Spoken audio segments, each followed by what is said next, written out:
So, at 3:51 p.m. Washington time, February 13th, 2020, Trump was pronounced acquitted of insurrection charges on the strength of 43 of his Republican Senate collaborators.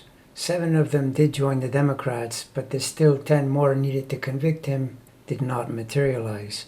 The chart for the moment is interesting in that the same sign that rises for Trump at birth, Leo, was also rising. And you can see legal confrontations by the Aquarius stellium of planets in the 7th sign, a place where such things often occur, as well as an elevated 10th sign Mars, ruling the 9th of the law and highlighting the violent nature of the offense.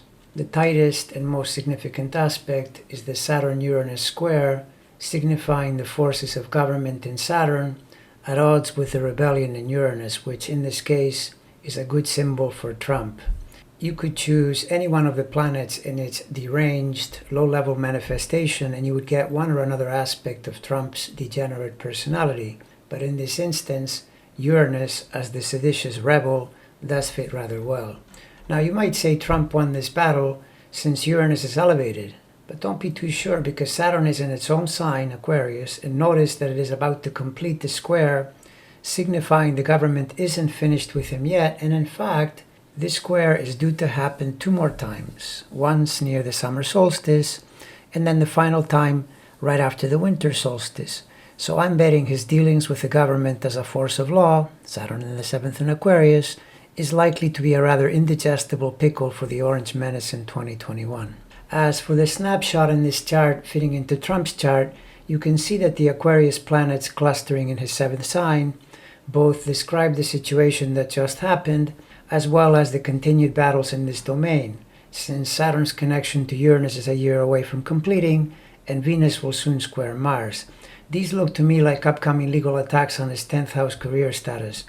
The transiting Sun, yet to complete the opposition to his rising Mars, is another clue to future problems.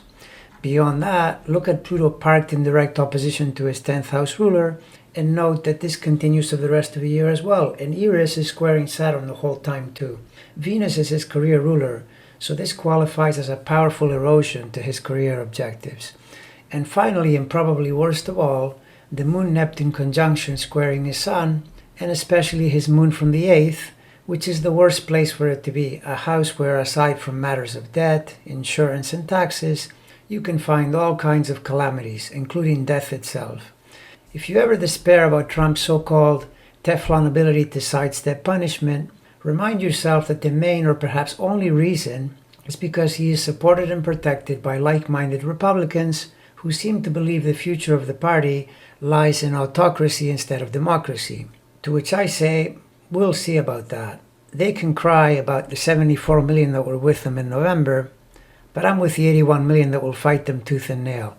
And also, remember that Al Capone, the notorious 20th century gangster and murderer, was eventually jailed for tax evasion. So do you care what Trump is jailed for? I really don't care, do you?